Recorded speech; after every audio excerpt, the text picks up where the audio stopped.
اس کے آگے چل کر کے جو حقوق آتے ہیں جن کو علماء نے حقوق العباد کے نام سے کہا ہے کہ یہ بندوں کا حق ہے، یہ بندوں کا حق ہے، حقوق العباد بندوں کا حق ہے، اس کا کیا مطلب ہے؟ اس کو سمجھنے کے لیے یہ ضروری ہے کہ سب سے پہلے یہ بات سمجھیں کہ جو حق ہوتا ہے وہ کس کے ساتھ، نسبت کس کے ساتھ ہوتی ہے اس کی۔ سب سے پہلے وہ تو حق ہے اللہ کا، میں نے یہ سمجھا دیا پہلے کہ وہ حق ہے اللہ کا۔ کیسے؟ کہ اللہ نے حکم دیا ہے کسی کی غیبت نہ کرے، اللہ نے حکم دیا ہے اپنی زبان سے کسی کو تکلیف نہ پہنچائے، اللہ نے حکم دیا ہے کسی کی زمین کو نہ ہڑپے، اللہ نے حکم دیا ہے کسی کا پیسہ نہ لے، اللہ نے حکم دیا ہے کسی کی چوری نہ کرے، اللہ نے حکم دیا ہے کسی کا دل نہ دکھائے، اللہ نے حکم دیا ہے نہ اپنی زبان سے، نہ اپنے ہاتھوں سے، نہ اپنے پاؤں سے، نہ اپنے بدن کے کسی اعضاء سے دوسروں کو تکلیف پہنچائیے، اللہ کا حکم ہے۔ تو اللہ کا حکم ہونے کے ناطے یہ اللہ کا بھی حق ہے، لیکن اس کے ساتھ ساتھ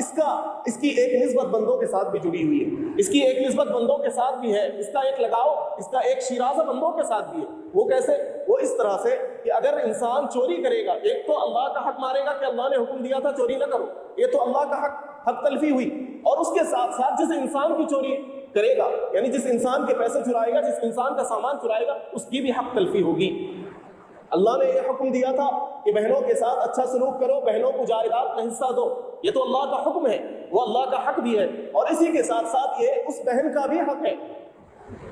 کہ جس کے بارے میں شریعت نے حکم نازل کی ہے، جس کی یہ بہن ہے اس کا بھی وہ حق ہے۔ یعنی اس حق کی نسبت اللہ کے طرف تو ہے ہی اور بندوں کے طرف بھی ہے کہ بندے کا حق ہے، بندے کے اوپر اس کے ذمہ ہے کہ اس کے حق کو ادا کرے۔ تو اسی نسبت کے تحت جیسے کسی کی غیبت کرے انسان تو غیبت کسی انسان ہی کی تو کرے گا، اللہ کی تو نہیں کرے گا۔ چغلی اگر کرے تو کسی انسان ہی کی تو کرے گا،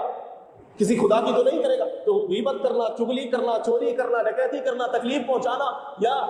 کسی طرح سے بھی حق تلفی کرنا بندوں کی، اس کا ایک شیرازہ بندوں کی طرف جو جڑا ہوا ہے، اسی نسبت کے تحت اس کو حقوق العباد کے نام سے جانا جاتا ہے، یعنی یہ بندوں کا حق ہے۔ حقیقت میں کیا ہے؟ حقیقت میں تو اللہ کا ہی حق ہے، لیکن